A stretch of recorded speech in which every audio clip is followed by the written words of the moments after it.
জন্মের ১.৫ বছর পরে বাবা মারা যায়। আমার বিয়ের কিছুদিন পরে আমার মাও মারা যায়। নিজেকে সবসময় আমি খুব দুর্ভাগা মনে করতাম যে পৃথিবীতে আসার পর কেন বাবা চলে গেলেন, আর আমার বিয়ের পর কেন আমার মা চলে গেলেন। প্রত্যেকটা মেয়েরই তো স্বপ্ন থাকে যে স্বামীর বাড়ি থেকে স্বামী সন্তান নিয়ে বাবার বাড়িতে অনেক আদর আপ্যায়ন পাবে, মার কাছ থেকে বাবার কাছ থেকে। আমি 5 ভাই, ভাইয়ের পরে আমি একমাত্র মেয়ে। আমার মা বাবার অতি আদরের সন্তান ছিলাম আমি, ভাইদেরও অতি আদরের বোন ছিলাম, কারণ 5টা ভাইয়ের পরে আমার জন্ম। সবাই খুব আক্ষেপ করে বলতো যে একটা মেয়ে সন্তান হচ্ছে না কেন, ভাইয়েরও খুব আক্ষেপ করে বললো যে আমাদের একটা বোন হচ্ছে না কেন।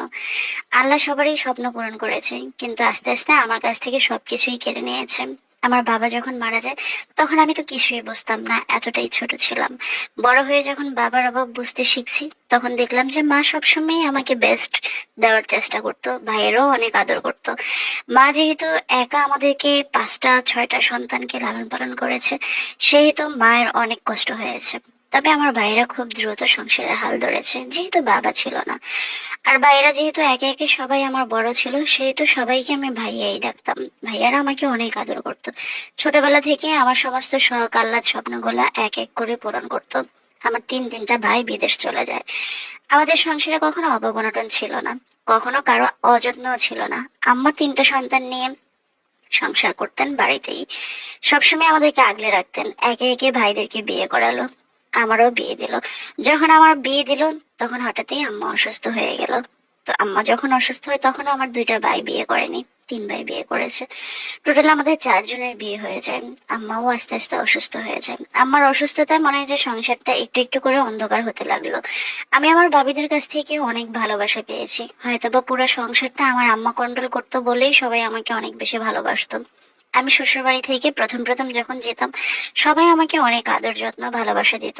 হঠাৎই আম্মা মারা যায় আমার বিয়ের 4-5 মাসের মাথায়। এই জিনিসটা আমাকে সবচেয়ে বেশি ধাক্কা দিল, কারণ আম্মাকে ছাড়া এই পৃথিবীতে আমার কাছে অনেক নিষ্ঠুর মনে হতো, অনেক অসহায় মনে হতো। আমার আম্মা ছিল আমার প্রথম একজন মানুষ যার কাছ থেকে আমি সবকিছু শিখেছি।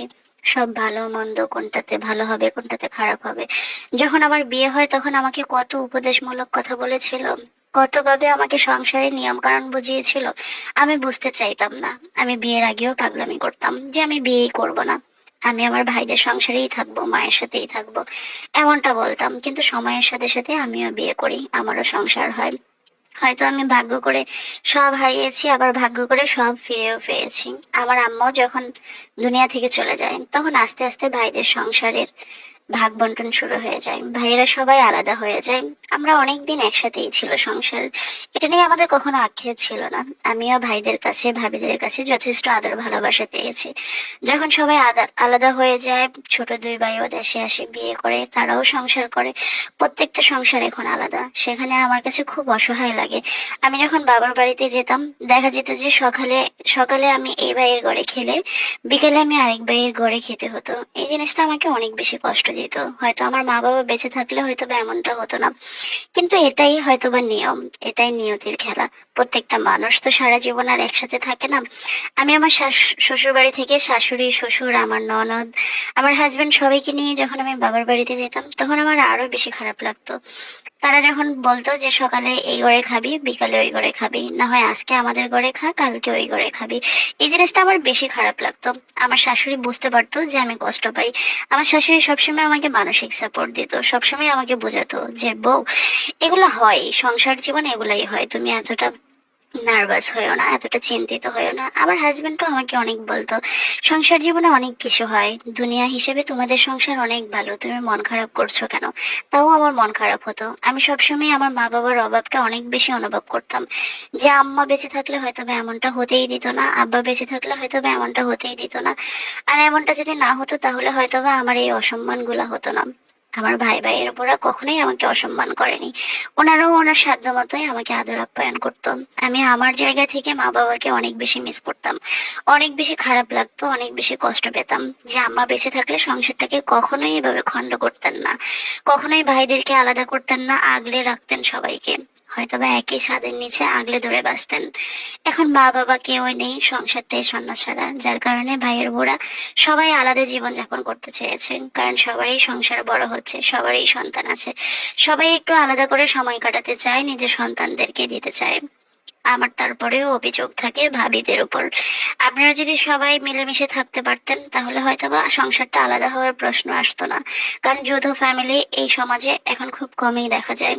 আমি সবসময় চাইতাম যে আমার ভাই ভাতিজা ভাই ভাইয়ের বউ সবাই একসাথে একই ছাদের নিচে থাকবে।